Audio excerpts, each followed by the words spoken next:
You're not weak, you're wired. So let's be real, sugar is the only socially acceptable drug that we give to toddlers.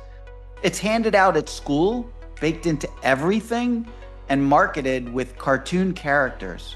But your brain, it doesn't treat sugar like food, it treats it like a chemical hit.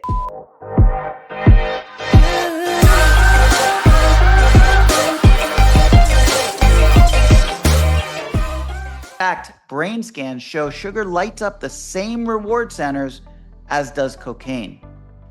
And the more you eat, the more you need just to feel normal. So today we're busting this myth wide open with the 4 ways that sugar hijacks your brain and the 5 hacks to break free without losing your mind or your sanity. So this is episode 97 of the Obesity Project. Thank you so much for joining me. The episode titled Sugar Hits Your Brain Like Cocaine. Here's the proof. So first, we're going to talk about the 4 ways sugar hijacks your brain. Number 1, it triggers dopamine like a drug. So every bite sends a hit of dopamine to your nucleus accumbens, which is the brain's pleasure center. And in neuroscience and biobehavioral reviews in 2008, they did a study that demonstrated that rats showed sugar-induced dopamine spikes that were comparable to drugs of abuse. So as an analogy, this is sugar is hitting like the pleasure button over and over and over again until the button wears out. So the second thing it builds tolerance. So over time, your brain downregulates dopamine receptors, which means that you need more sugar for the exact same high.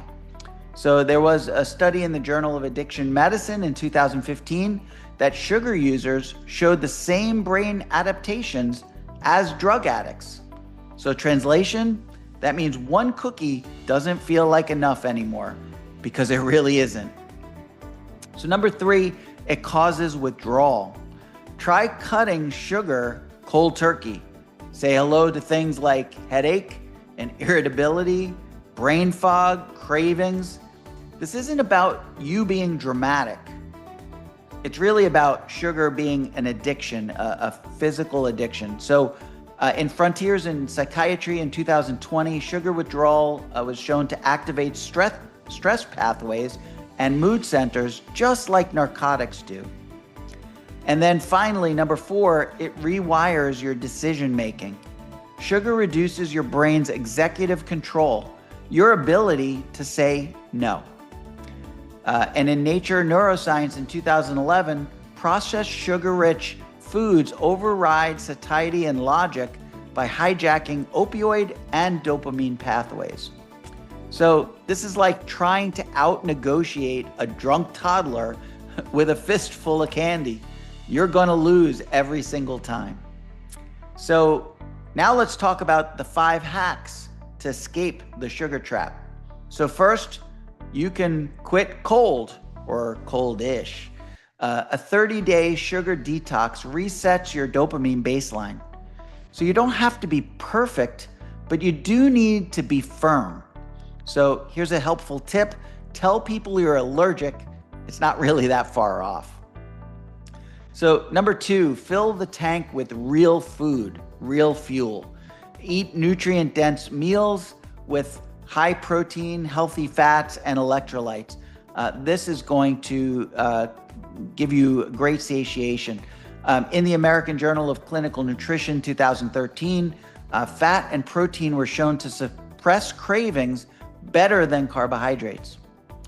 And then number 3, get your dopamine elsewhere. So nature is free dopamine.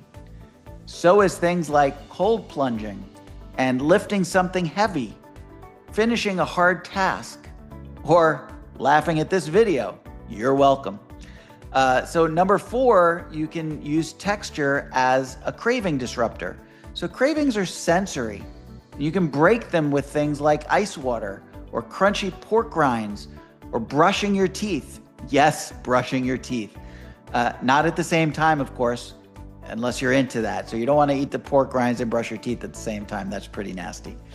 And then finally, number 5, we want to treat sugar like a drug, not like a snack.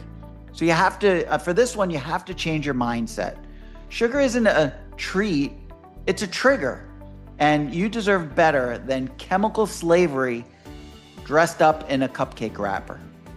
So this has been episode 97 of the Obesity Project. Sugar hits your brain like cocaine, and here's the proof.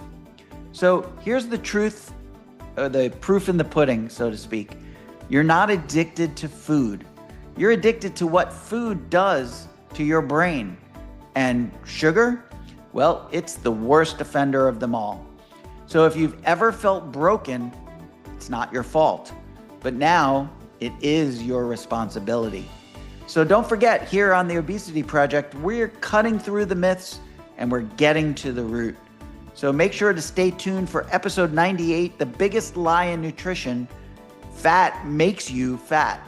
We're gonna go ahead and dismantle the low-fat myth that started an absolute epidemic. So thank you so much for watching. Hit that subscribe button, hit that bell notification. Make sure to share, like, comment, and I appreciate you watching, taking the time and your attention.